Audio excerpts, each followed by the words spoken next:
आखिर क्यों सुनील ग्रोवर ने किया जावेद अख्तर की बेइज्जती? आप सभी लोगों ने जावेद अख्तर की ये मिमिक्री वाली वीडियो तो देखा ही होगा। मैं हूं जावेद 78 वाली बात।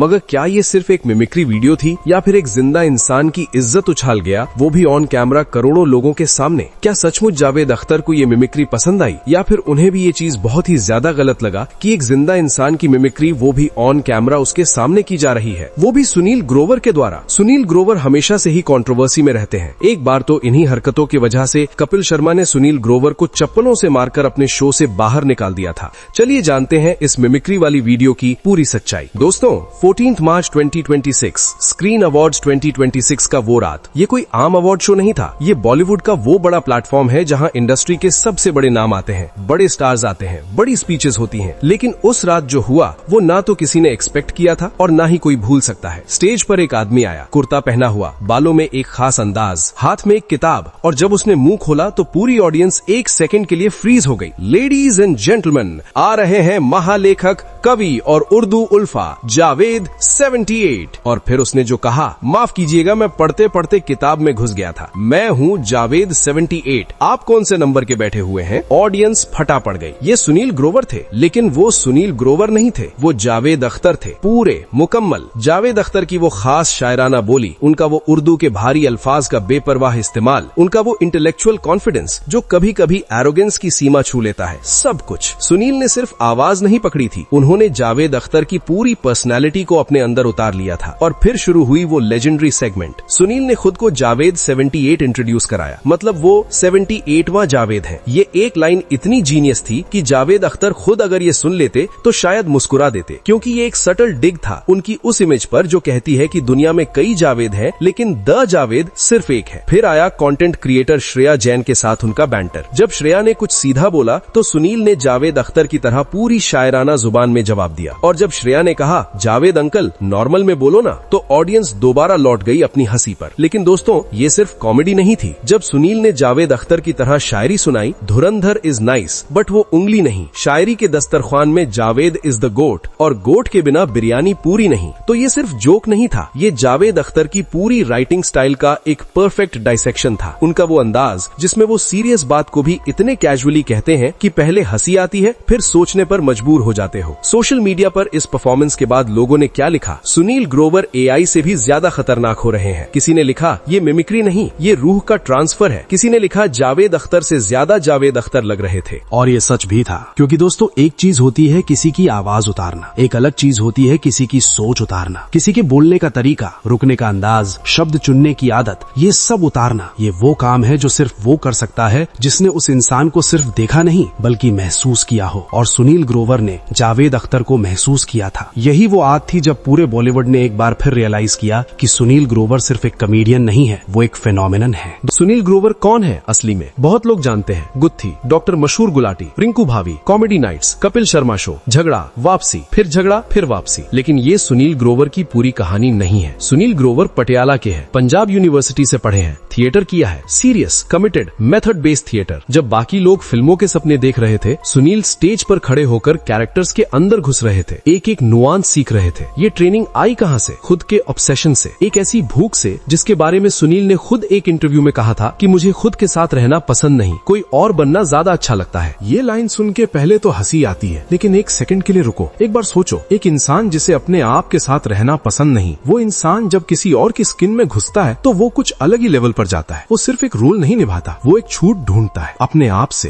और उस छूट में वो इतना सच हो जाता है कि देखने वाला कंफ्यूज हो जाता है कि ओरिजिनल कौन है। ये साइकोलॉजी है, ये एक्टिंग नहीं है, ये एक अलग ही चीज है। तो फिर जावेद अख्तर के केस में स्पेसिफिकली क्या हुआ? दोस्तों, जावेद अख्तर कोई सिंपल पर्सनालिटी नहीं है, ये कोई ऐसा पब्लिक फिगर नहीं है जिसे आप 2-3 टिक्स से डिफाइन कर दो, बड़ा film maker, famous writer, controversial atheist, खत्म। नहीं, जावेद अख्तर एक लेयर्ड इंसान है, बहुत सारी कॉन्ट्रडिक्शंस हैं उनके अंदर। एक तरफ वो उर्दू के भारी भारी अल्फाज एक ऐसे कैजुअल अंदाज में यूज करते हैं जैसे कॉर्नर शॉप पर चाय मांग रहे हो, दूसरी तरफ उनकी सिंपलेस्ट सी लाइन में इतनी डेप्थ होती है कि आप घंटे भर सोचते रह जाओ। एक तरफ वो ओपनली बोलते हैं कि रिलीजन एक फ्रॉड है, दूसरी तरफ उनकी शायरी में इतनी स्पिरिचुअलिटी है कि आस्तीन भीग जाए। एक तरफ प्राउड फादर है फरहान और जोया के, दूसरी तरफ खुद मान चुके हैं कि एक वक्त वो एक बुरा बाप थे। इन कॉन्ट्रडिक्शंस को पकड़ना ये किसी भी मिमिक के लिए एक नाइटमेयर है, लेकिन सुनील ने यही किया। उन्होंने जावेद अख्तर की कॉन्ट्रडिक्शंस को पकड़ा। सिर्फ उनकी उर्दू नहीं पकड़ी, सिर्फ उनका स्लो डेलिबरेट बोलने का अंदाज नहीं पकड़ा, सुनील ने पकड़ा वो स्पेसिफिक इंटेलेक्चुअल एरोगेंस जो तब आती है जब एक इंसान को पता होता है कि वो कमरे में सबसे इंटेलिजेंट है, लेकिन वो फिर भी प्रिटेंड करता है कि वो नॉर्मल कॉन्वर्सेशन कर रहा है। ये चीज पकड़ना इम्पॉसिबल है जब तक आप उस इंसान को डीपली ऑब्सेसिवली स्टडी ना करें, और सुनील ने किया। वो हमेशा करते हैं। आमिर खान वाला मोमेंट याद है? एक बार, ये काफी पहले की बात है, सुनील ने आमिर खान की मिमिक्री की स्टेज पर। आमिर खान खुद ऑडियंस में बैठे थे और जब सुनील ने किया तो आमिर खान पहले हंसे, फिर हंसते हंसते हुक गए। फिर एक अजीब सी एक्सप्रेशन आई उनके चेहरे पर जो डिस्कम्फर्ट और अमेजमेंट का मिक्स था। बाद में किसी ने आमिर से पूछा कैसा लगा खुद की मिमिक्री देख के? आमिर ने कहा यार डर गया मैं, लगा जैसे किसी ने मेरे अंदर झांक लिया। दोस्तों, जब आमिर खान जो खुद एक मेथड एक्टर है, जो अपने कैरेक्टर्स के लिए सालों की प्रिपरेशन करते हैं,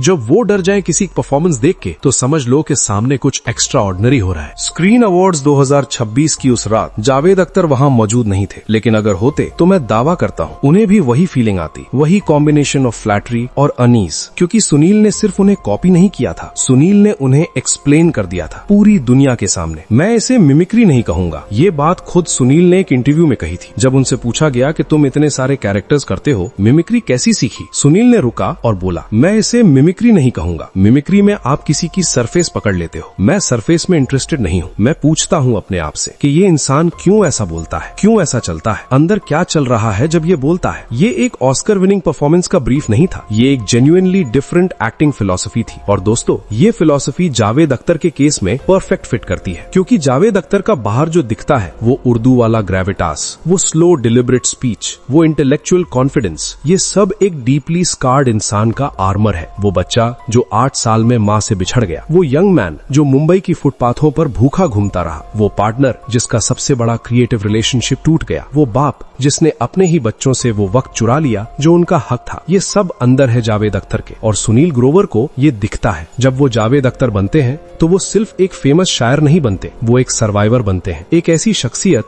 जिसने अपनी तमाम तौहीनें उठा के उनसे एक मॉन्यूमेंट बनाया। यही वजह है कि ऑडियंस सिर्फ हंसती नहीं थी उस रात, ऑडियंस एक पल के लिए रुक के सोचती भी थी। लेकिन एक कंट्रोवर्शियल बात भी करनी है दोस्तों। कुछ लोग पूछेंगे और पूछना चाहिए कि क्या ये ठीक है? एक जिंदा इंसान की इतनी डिटेल्ड, इतनी पॉइंटेड मिमिक्री, क्या ये इज्जत है या मजाक? ये एक लेजिटिमेट सवाल है और मैं सीधा जवाब दूंगा, डिपेंड करता है नीयत पर और रिजल्ट पर। सुनील ग्रोवर की जावेद अख्तर वाली परफॉर्मेंस ने एक भी चीज ऐसी नहीं की जो जावेद अख्तर को छोटा दिखाए। उल्टा उस परफॉर्मेंस ने नई जनरेशन के हजारों लोगों को क्यूरियस किया, ये जावेद 78 कौन है? असली जावेद अख्तर कौन है? शोले वाले, ग्रैमी वाले? लोग सर्च करने लगे, वीडियोस देखने लगे, इंटरव्यूज ढूंढने लगे। दोस्तों, एक लास्ट बात, सुनील ग्रोवर ने एक बार कहा था कि जब वो किसी कैरेक्टर में घुसते हैं तो एक वक्त ऐसा आता है जब वो नहीं जानते कि वो सुनील है या वो कैरेक्टर। और मुझे लगता है उस रात स्क्रीन अवार्ड्स में वो वक्त जरूर आया होगा, क्योंकि जो कुछ भी स्टेज पर था वो सिर्फ सुनील ग्रोवर नहीं था, वो जावेद अख्तर था, पूरा मुकम्मल जिंदा। दोस्तों, एक सवाल, क्या होता है जब एक इंसान जो हजारों लोगों को हंसाता है वो खुद एक रात अंधेरों में अकेला पड़ जाता है? क्या होता है जब वो आवाज जो स्टूडियो में गूंज के पूरे देश को हंसा देती थी एक रात अचानक खामोश हो जाती है? फरवरी 2022, सुनील ग्रोवर 44 साल के थे, उम्र में जवान, करियर में स्टेबल, और फिर एक रात वो गिर गए। मैसिव हार्ट अटैक, 100% ब्लॉकेज और ऊपर से कोविड पॉजिटिव। दोस्तों, ये कॉम्बिनेशन मेडिकल लैंग्वेज में एक ही चीज का नाम है, डेथ सेंटेंस। डॉक्टर्स ने जो कहा वो प्राइवेटली कितना डर वाला था वो पब्लिकली कभी पूरी तरह सामने नहीं आया, लेकिन जो थोड़ा बाहर आया वो ही काफी था पूरे इंडस्ट्री को हिला देने के लिए। 4 बाईपास सर्जरीज एक के बाद एक आदमी जो स्टेज पर लाइव ऑडियंस के सामने घंटों परफॉर्म करता था वो अब एक ऑपरेशन टेबल पर था। और तब एक चीज हुई जिस पर बहुत कम लोगों ने ध्यान दिया, सलमान खान की मेडिकल टीम आई। ये सिर्फ एक सेलिब्रिटी जेस्चर नहीं था, ये एक सिग्नल था। बॉलीवुड में जब कोई तुम्हारे लिए अपनी पर्सनल मेडिकल टीम भेजता है तो वो इंसान तुम्हारे बारे में सीरियसली सोचता है। लेकिन ये भी एक अलग ही कंट्रोवर्सी का दरवाजा खोलता है कि आखिर सुनील ग्रोवर और बॉलीवुड के पावर स्ट्रक्चर का रिश्ता है क्या? वो इंडस्ट्री जिसने उन्हें कभी लीडिंग मैन नहीं माना, वो आज उनके लिए दौड़ रही थी। इंटरेस्टिंग, बहुत इंटरेस्टिंग। सिर्फ 7 दिन में हॉस्पिटल से छुट्टी मिली, डॉक्टर्स हैरान, मीडिया हैरान, लोग हैरान, लेकिन सबसे ज्यादा हैरान सुनील खुद थे। एक इंटरव्यू में वापसी के बाद सुनील ने कुछ ऐसा कहा जो बहुत कम लोग सीरियसली लेते हैं। उन्होंने कहा, मुझे डर था, सच्ची वाला डर, कि शायद मैं कभी वापस स्टेज पर नहीं आ पाऊंगा। ये लाइन सुन के लोग सिंपैथेटिकली सर हिलाते हैं, लेकिन दोस्तों इसमें एक और लेयर है जो डिस्टर्बिंग है। सुनील जो खुद के बारे में कहता है कि